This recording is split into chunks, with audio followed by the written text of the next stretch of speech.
Isang magandang umaga po sa inyo. Happy midweek mga kapatid. At ngayon ay medyo malamig. At ngayon po ay November 1, 2023. Ang ating pong pag-aaral ay revival noong Pentecostes. Tayo po ay manalangin mga kapatid. Makapangyarihang Diyos, mapagbiyayang Diyos, mapagmahal at mapagpatawad na aming Diyos na sinasamba. Kami po'y patuloy na sumasamba sa inyo. Amin pong idinadalangin ang aming sarili, ang aming puso't isipan, magkaroon kami ng kapayapaan at knowledge at karunungan, Panginoon, na nagbumula sa inyo upang aming maintindihan ang revival na ito noong Pentecostes na matatagpuan namin sa Gawa 5:12. Inyo po namang igawad sa amin ang gabay, O Diyos. Ito po ang aming dalangin sa banal na pangalan ni Jesus. Amen. Ang key text natin, Gawa 5:12, sabi dito, sa pamamagitan ng mga apostol ay ginawa ang maraming tanda at kababalaghan sa gitna ng mga tao. Naroon silang lahat na nagkakaisa sa portiko ni Solomon. So dito po, yung portiko ni Solomon, yan yung lugar kung saan yung mga tao ay nag-iipon-ipon upang pakinggan sila dito. Bakit sila nakapagsalita na gumawa ng maraming tanda at kababalaghan? Paano ang mga apostol ay nakapangaral ng ganyan? Sila po ay nakapangaral ng salita ng Panginoong Diyos at gumawa ng mga kababalaghan dahil po sila ay na-revive noong Pentecostes.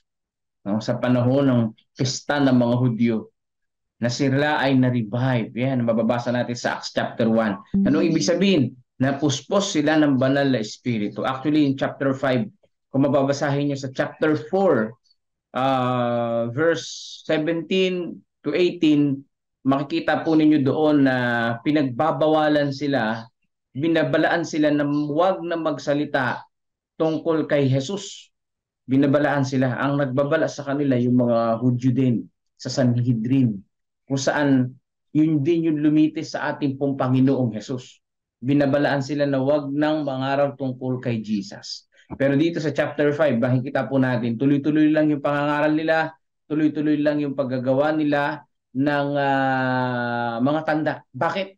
Dahil ang pinapangaral nila at sinusunod nila yung ating Panginoong Diyos at hindi ang tao. Yan po sila, no? Ganyan dapat tayo. Kahit na pagbawalan tayo, tuloy pa rin dahil ang tunay na pinaglilingkuran natin dito ay ang ating Panginoong Diyos.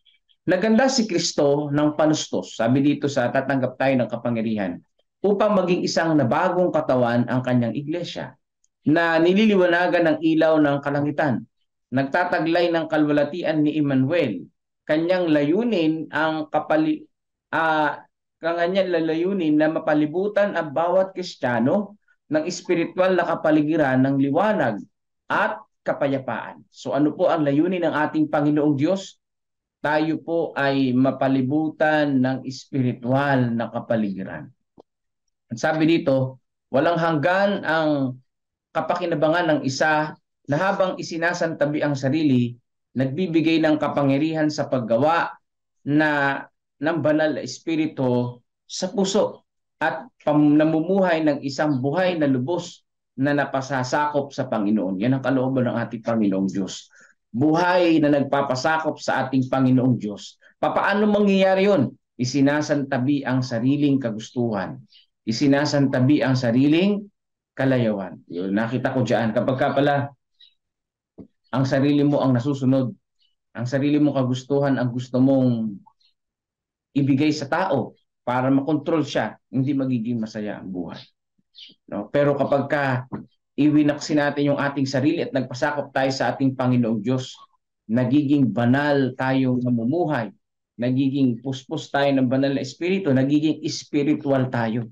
Sabi dito, ano ang naging resulta ng pagbuhos ng espiritu noong araw ng Pentecostes? Ano ang naging resulta? Nangaral sila, humayo sila. No, yung lumpo, pinagaling nila dyan sa chapter 2, chapter 3 ng Gawa. Ang sabi pa dyan, ang mabuting balita ng nabuhay na tagapagligtas ay dinala sa pinakadulong bahagi ng tinatahanang sanlibutan. So ibig sabihin, ang kanilang mensahe kumpleto. Hindi lamang ang mensahe nila na matay, kundi si Jesus ay muling nabuhay. No, yun yung kapag kaya kaharap nila yung mga nasa Sanhedrin, sabi niya, ang pinapangaral namin ay si Kristo na taga Nazaret na inyong pinatay at muling nabuhay. Yan. Pero yung panahon na yun, yung mga Hudyo na yun, yung mga pinuno ng Hudyo, hindi sila naniniwala na si Jesus ay muling binuhay sa mga patay. Hindi sila naniniwala noon, galit sila. Kaya sabi nila kay Pedro, wag na kayong mangangaral lang ganyan. Aba, sila ba ang authority?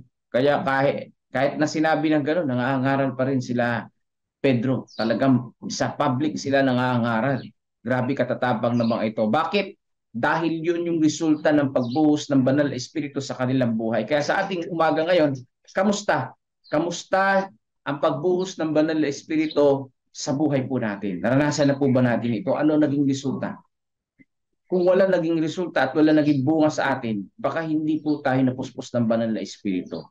Baka hindi naman natin hinihingi ang paggabay ng banal na espiritu sa buhay natin. Abay, mag-isip-isip tayo. Evaluate natin ang ating sarili. Ano ba talaga ang ating pong kalagayang espiritual sa mga oras na ito? Ang puso ng mga alagad ay nadagdagan ng saganang kabaitan na napakalalim at malayong abot, na nagtulak sa kanila humayo hanggang sa wakas ng lupa, na nagpatotoo, subalit wag nawang mangyari sa akin ang magmalaki maliban sa krus ng Panginoon, ang sabi dito ng ating pong Panginoong Hesukristo. Sabi sa Galatia 6 verse 14.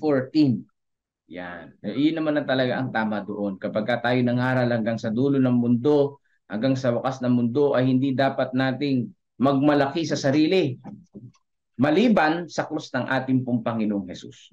So, ibig sabihin, hindi natin dapat ipagmalaki ang sarili natin, pero dapat nating ipagmalaki ang ating Panginoong Diyos sa ating pong mga buhay dahil siya ang nagbigay sa atin ng karunungan at lakas upang mangaral. Yan po yung mga naranasan ng mga apostol. Sana maranasan din natin. No? Ating dalangin na maranasan din natin. Mga kapatid, no? Tayo mga mananampalataya, madali na lang ngayon kasi sila noon 12 lang sila.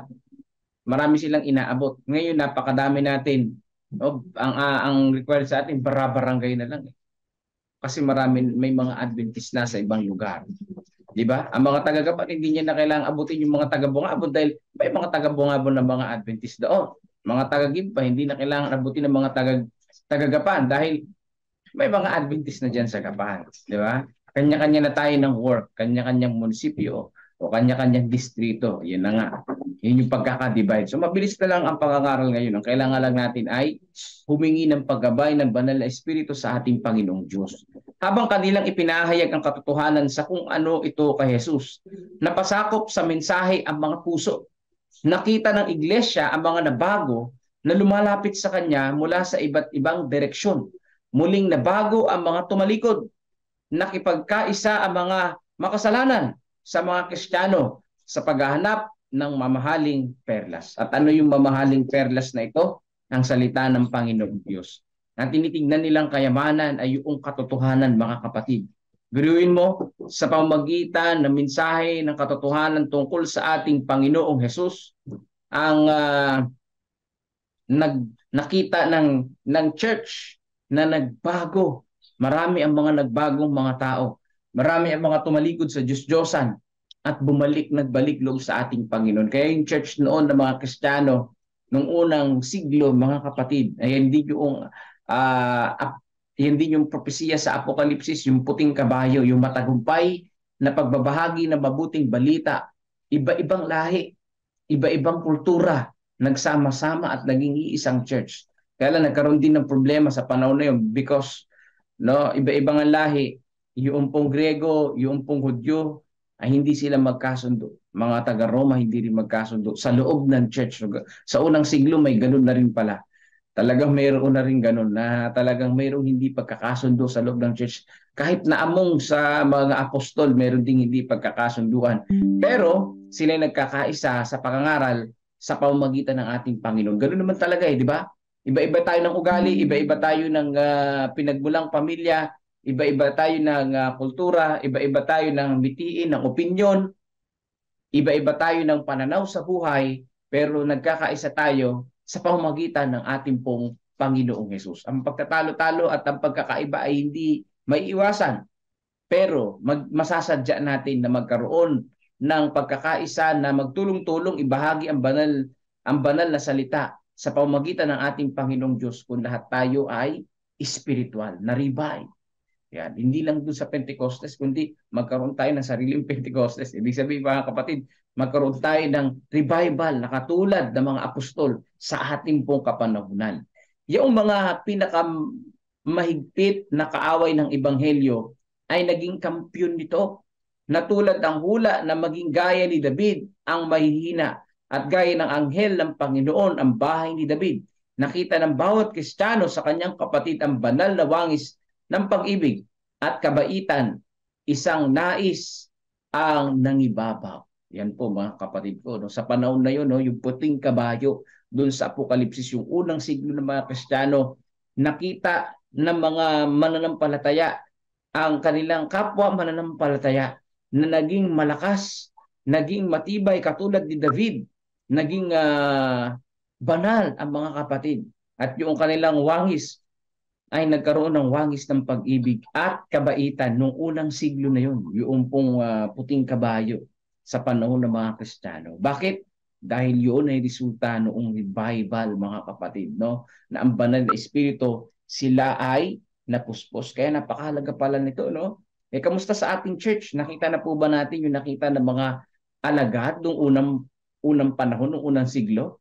Na ang mga bawat kapatid ay nakita natin yung wangis ng pag-ibig at kabaitan. Abay, purihin natin ang Panginoon kung yun ang ating nakikita sa mga panahon na ito. At kung hindi man natin nakikita, hindi pa natin nakikita ito sa loob ng church, dagdagan pa po natin ang ating pong mga dalangin at tayo ay ma-revive sa tulong ng ating Panginoong Diyos.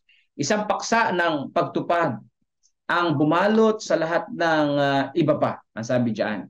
Ang tanging ambisyon ng mga mananampalataya ay ang ihayag ang wangis ng karakter ni Kristo at ang gumawa sa pagpapalawak ng kanyang kaharian. Ano po ang tanging ambisyon ng mananampalataya? Ano po yung dream natin? Marami tayong dream, ano?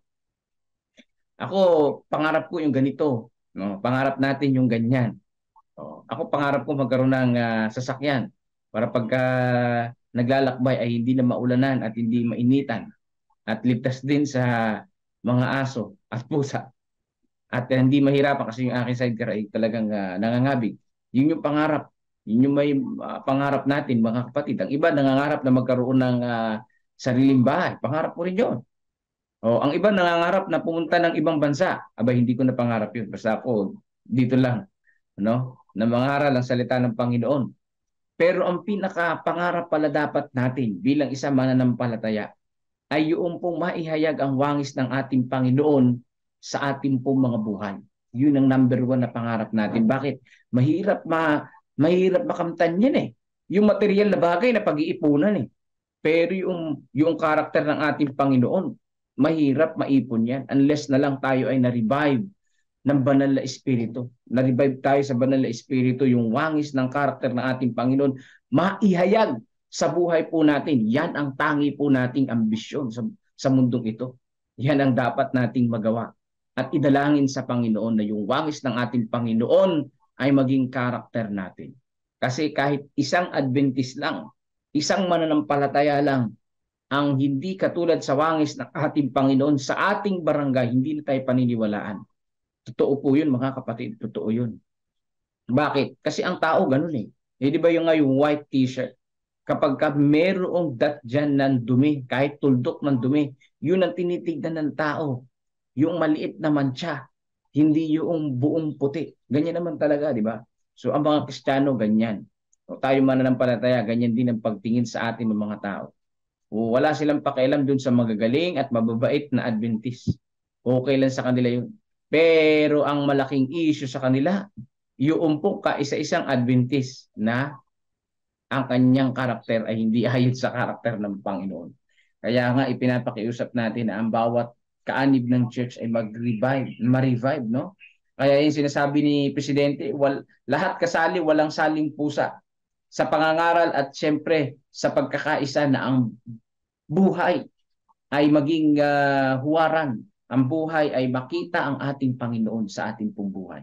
Sabi dito sa Review and Herald, April 13, 1908, pansinin na ito ay ng ang pansinin na ito ay ng ang mga alagad ay dumating sa lubos na pagkakaisa, na hindi na sila nagsisikap para sa pinakamataas na posisyon. Kasi nga si Jesus Christ ay nagkatawang tao at nandito pa sa lupa at hindi pa umakyat sa langit. Yung mga alagad nag-aagawan sa posisyon eh. Tayo ngayon mga magkakaroon ng eleksyon, mga kapatid, hindi dapat nating lasapin ang pinakamataas na posisyon, kundi na ibuhos ang mitiin natin yung wangis ng Panginoon, ma-relate natin, maisabuhay natin. Sabi dito, na ibinuhos ang Espiritu, nagkaisa sila, inalis ang lahat ng pagkakaiba at pareho ang patotoong dinadala nila matapos na ipagkaloob ang Espiritu. Alam niyo po, ang pagkakaiba sa atin hindi natin madaling maalis. No, yung pagkakaiba ng hugis, ng kulay, ng lingwahe, hindi natin maikakaila yung pagkakaiba. No, yung kultura, yung height, hindi, may pagkakaiba talaga tayo. Pero po pwede tayong magkaisa sa pamamagitan ng ating pong Panginoong Hesus. Di ba? Pwede tayong magkakaisa sa pamamagitan ng banal na Espiritu, na hindi nagpapagalingan, hindi nagpapataasan, kundi ang Panginoon ang tinitingnan. Kaya po sa umaga po na ito, katulad sa Gawa 5:12, na yung mga apostol ay gumawa ng maraming tanda at kababalagan sa gitna ng maraming mga tao, silang lahat ay nagkaisa sa portiko ni Solomon, no? Na sila'y nangangaral doon, kahit na sila'y binabalaan na huwag mangaral. Nagkaisa sila doon. Bakit? Dahil yun ay sa pamamagitan ng ating Panginoong Hesus. Sila ay na-revive sa pamamagitan ng Banal na Espiritu sa panahon ng Pentecostes. Kaya po mga kapatid, kung gusto natin na magkaroon ng pagkakaisa sa church, hindi yun mababago ng pag-aaral mo ng lingwahe. Dito Ilocano sa akin pong assignment. Nais ko matuto ng Ilocano para maging kaisa nila, di ba? Para talagang makapag-usap ako sa kanila sa lingwahe nila. Kaya lang matagal pang gawin yun.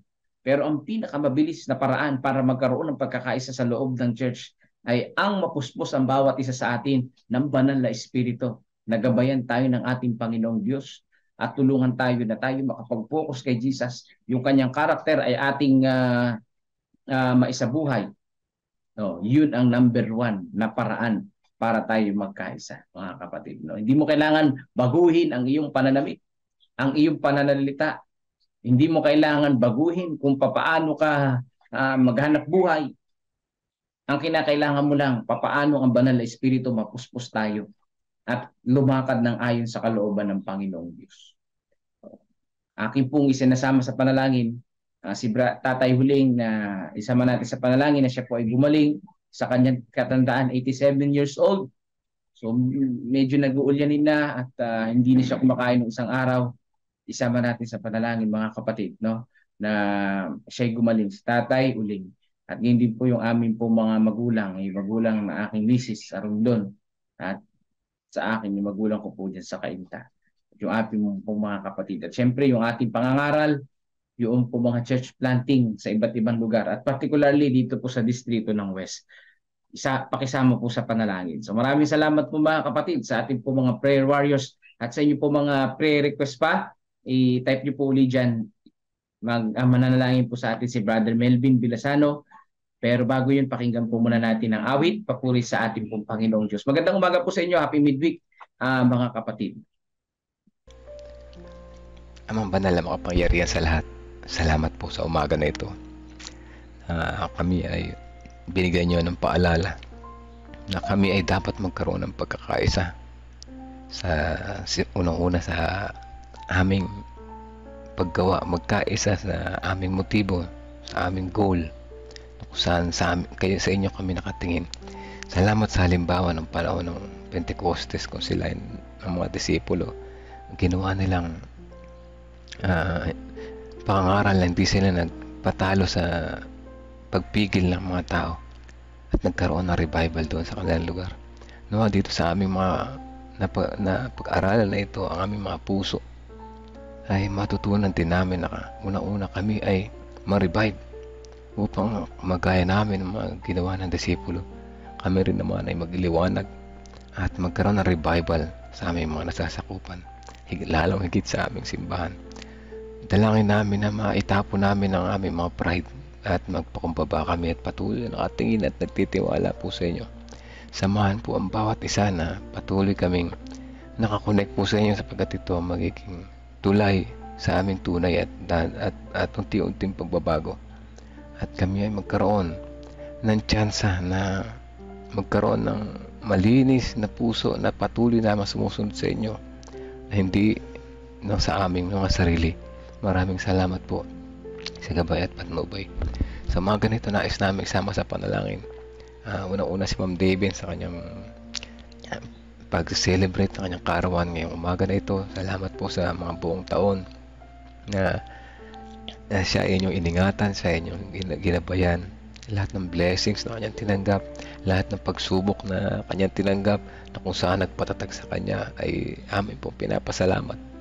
At naway mas marami pang pagsubok na dumating upang mas marami pang mga pagpapalakas sa kanya, sa kanyang pananampalataya. At gayon higit sa lahat, more health, good health, at sa kanyang pagiging isang matatag bilang isang teacher sa paggawa sa ministry, ay patuloy namin sinadalangin na patuloy siya maging matatag at nakatingin po sa inyo kagaya ng mga nakakaraang mga panahon. Nagpapasalamat po kami at siya ay patuloy niyong ginagamit sa gawain at siya ay patuloy na nagliliwanag sa kanilang nasasakupan. Sa pagpapatuloy nais namin isama sa panalangin ang mga anak ni Ate Sally Sanchez na sina Jordan, si Joy, si Joshua, si Jacob, na palagi niyo po silang ingatan, Panginoon, sa kanilang araw-araw na pamumuhay. At patatagin niyo po ang kanilang mga pananampalataya malayo sa anumang mga tukso ng kaaway at naway anuman ang pinagdaraanan nila sa buhay, anuman ang pagsubok na dumarating sa kanilang pang araw-araw na pamumuhay, ay magamit nila para maging pampatatag sa kanilang pananampalataya. Sa pagpapatuloy nais namin isama sa panalangin ng mga magulang ni Pastor at ni Mang Karin na patuloy naggabayan ang kanilang kalusugan at ang kanilang pang-araw-araw na pamumuhay ay bigyan na sila ng kalakasan sa bawat umaga. Kaya din si Tatay Uling na 87 years old na. Siya po ay inyong hipuin ang pagpagaling na kamay, naway patuloy siya magkaroon ng kalakasan na nagmumula po sa inyo, di lamang sa pampisikal, kaya din naman sa pang-espiritual.